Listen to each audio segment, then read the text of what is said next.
Alam na po natin yun, given na po yan na si Clavio tsaka si Cielo Magno anti-Duterte kasi sabi rito, ayan, sinisiraan din yan ni Cielo Magno ay ni Clavio si BP.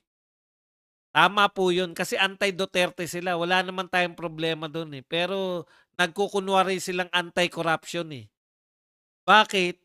Nung nilantad ni Marcoleta yung kaisa-isang testigo na nagpatunay, nagsasabi na nagde-deliver siya ng pera. Bakit binakbakan niyo si Marcoleta, hindi yung dinidelibera ng pera? Halata naman kayo masyado.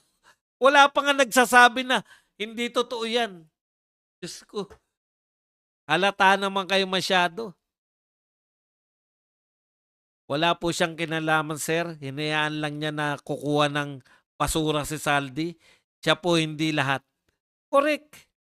Nag-shifting ng ICI sa Davao na mag-iimbestiga upang lumayo sa Malacanang na nag-deliver ng pera at malaking problema. Ayan po problema yung ICI na yan, eh, 'no?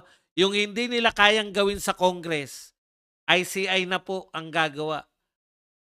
Alam po ninyo, eto nga magkakaharap na, eh. Pinagdududahan niyo pa yung mga testigo, eh. Papaano pa po yung hindi kami kaharap?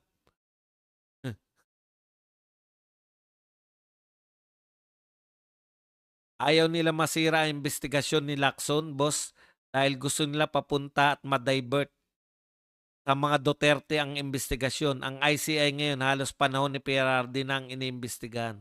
Wala naman po yan, wala na po kayong kredibilidad. Ngayong wala na si Magalong diyan, ano pa kredibilidad niyo?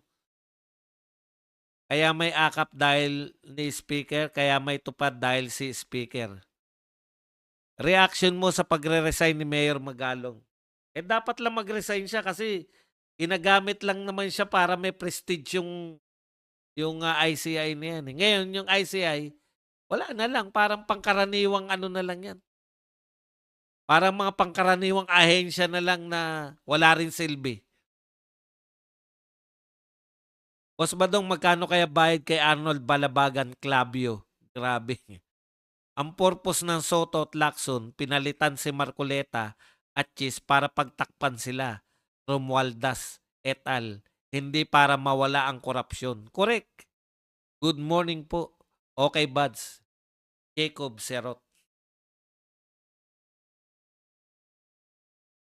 Boss Buds, bakit nung lumabas ang alias Rene na binayaran daw ni Risa tahimik yan si Magno at Clavio? Eh, alam niyo na, basta anti-Duterte kasi sila, eh. Kaya lang nalantad sila na hindi rin naman pala sila anti-corruption. Anti-Duterte lang talaga sila. Nagpapanggap lang sila na anti-corruption kasi corruption yung una nilang binabanat kay VP Sara. Corruption na magkano? 125 million. Pero corruption ng trilyon, wala silang pakialam. Pag trilyon ang kinorakot mo, pag buminanatan yung mga magnanakaw, kakanaing ka nila. Labio at Magno, aso yan ng Pinklawan at ni Bobo M at Tamba. Solid Duterte, pat pa rin kami. Buds, bakit iyak ng iyak? Bakit iyak ka ng iyak? Kumusta na si Katay Digong sa dahig? Okay na, hindi kita pasisikatin.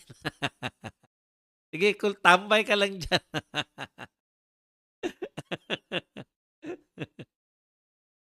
Arn at Cielo, gusto lang natuklasan ni Senator Marcoleta kung sinong utak.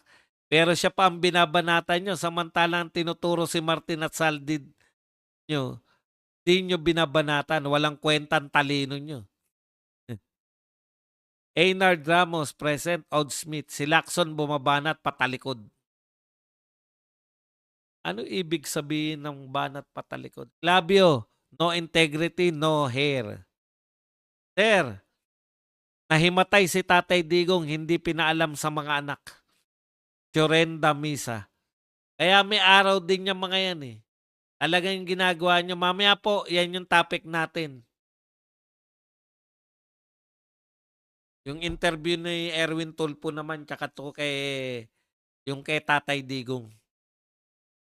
sa health ni PRRD. Mamaya na lang po, kasi hindi ko pa nakukuha yung detalye. Mamayang hapon yan ang topic natin. Hindi investigasyon gusto ni Lacson, direksyon sa gusto nilang ginagawa nila. Ayaw nilang nabubulaga tulad ni Master Sergeant Gutesa dahil wala sa script nila. Normal sa investigasyon yung unexpected. Juanito Manuel, mga dilawan, hindi anti-corruption kundi anti-Duterte lang. Fred Pascua, hindi ka na lang nagpakape, wag iiyak. Hingi ka na lang ng pangkape. Eto po ba iyak? Alam mo na ngayon, baliktad ang mundo mo. Mga dilawan, hindi anti-corruption, kundi anti-Duterte. Huwag nyo nang pansinin. At ano po yan, sisikat pa yan. Wala namang katuturan. Yung may magandang sense. Yung maganda yung banat para patulan. Anti-Duterte sila pero pro-admin naman sila kami. Kasi may ayuda. Vic Adams. Dionisio Luwalhati. Pwede po bang implement ang citizen harapan? Ang citizen harapan corruption?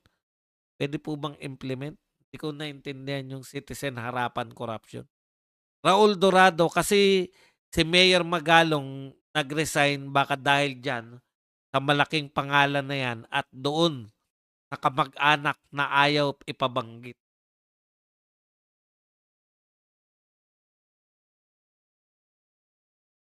People's money, total of trillions, binayad sa vloggers like Magno Cielo, Magkano, Arnold Calvo, Nino, Coach, Simply. Hindi naman mga sikat. Huwag naman pansinin yung mga. Bakit hindi nila na-contempt kung nagsisinungaling si Gutesa? Correct! Di ba? Correct na correct.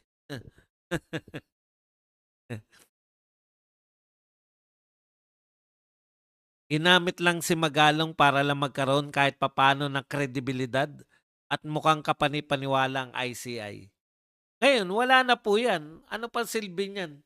Bet pa kayo nagtayo niyan? Di NBI na lang o wala rin naman. Ganun din naman. Di po ba bading si Lacson kaya mahinin magtanong? Hindi naman po ako naniniwala. Intriga lang po kay Lacson niya noon. Pa nagsabi niya. Isang pulis din eh. Mga hindi naman ako naniniwala. In fairness naman kay Lacson. Wala naman nagsabi sa kanya na karelasyon niya o kung ano. Hindi naman. May nag-ano lang, parang may pulis na sikat din noon. Ang hinahamon siya na hamon na ano lang po yan, ng pagkalalaki. Pero wala pa naman po lumalantad na ano. Boss Bats, bakit po wala kayo kahapon? Miss ka namin. Nagpahinga, nag-alaga sa aking misis na may sakit. Medyo minasahe-masahe ko. Mamaya uli magluluto ko naman ng ng ulam. Pag walang support ng sundalo, useless na laban. Alam mo, Domingo, hindi useless yung nag-expose ka ng mga katiwalian. Kung sa tingin mo useless, bakit pa ako nagbablog? Bakit pa naglalantad si Marcoleta ng mga katiwalian? Bakit pa tayo nag-e-elect ng mga kakampi natin? Ano po, patalo pong utak yan eh. Ngayon, kung sa tingin nyo po useless lahat, di dapat nakakulong na ngayon si di ba? Kung ang ginagawa natin sa tingin nyo useless lahat, bakit hindi pa rin nakakulong si VP Sara? Bakit hindi natuloy yung yung impeachment? Meron po 'yan. Meron po yang silbi. Ngayon po, nasaan na ba yung picture? Ngayon po, kumakalat po yung video kausap ni VP Sara. Di ko alam kung anong panyanyari yun. Nakausap niya yung mga Ayala. Ano ibig sabihin nun? Na etong mga oligarko, alam na nila eh. Hindi naman mga mahihina kokote niyan eh. Alam na nila na si VP Sara. ay the future president. Siguro yung sinasabi mo yung walang silbi kung ang purpose mo lang eh matanggal na si Marcos ngayon at ngayon na. Pero kung pangmalawakan po na balang araw, kasi kung hindi kami nagsasalita ng ganito para sa mga Duterte, wala na mga Duterte ngayon, panay paninira lang. Ganun po talaga. Ang nagbuwis ng buhay walang kredibilidad pero ang mga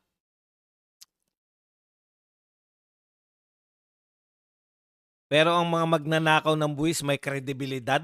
Yan ang tanong ni Maria Lisa. Joseph Transe may mga kredibilidad si Senator Marcoleta kumpara kay Curatong.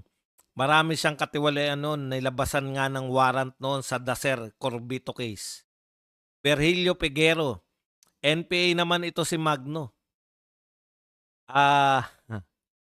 Maria Lisa Bascon, ang nagbuwis ng buhay, nabasa ko na yan. Daniel Perez, nautakan sila ni Marcoleta pag alis ni Boying sa kanilabas yung surprise witness. Jenny Ramirez, hamunin mo boss ng sabunutan si Clavio. Asungot ako, nagsusumbong na ang mga Ayala kay BP Sara dahil apektado din ang mga negosyo nila ng korupsyon sa gobyerno. Correct. Alam nyo po, pag hindi po maunlad ang negosyo, pagsak din yung mga oligarko eh.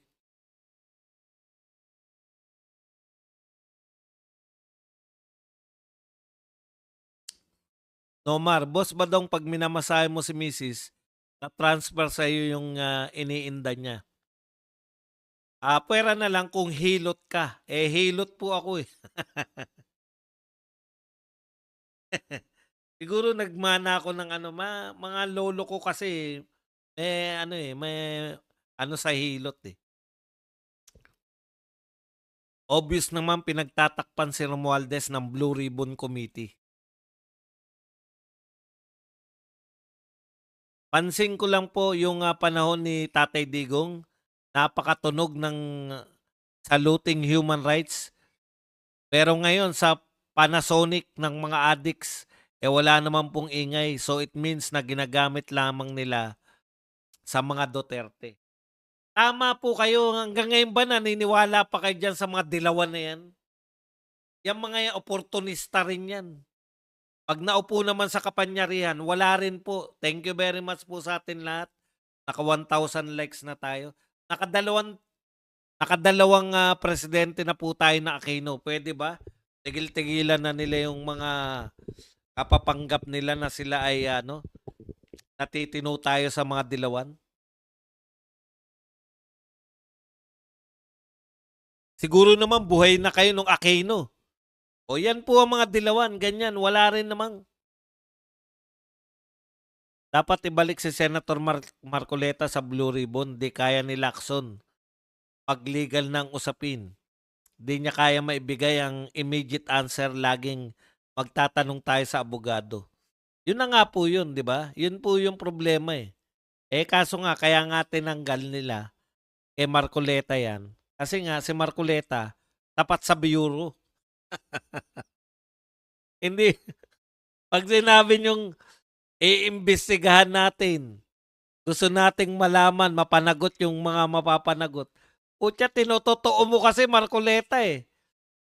Senator Marcoleta, tinototoo mo kasi. Kaya, tanggal ka. Alam mo naman, tokes lang dapat yun. Tinotoo mo naman. Talaga oh. Yan po ang may kasalanan talaga niyan si Marcoleta din eh.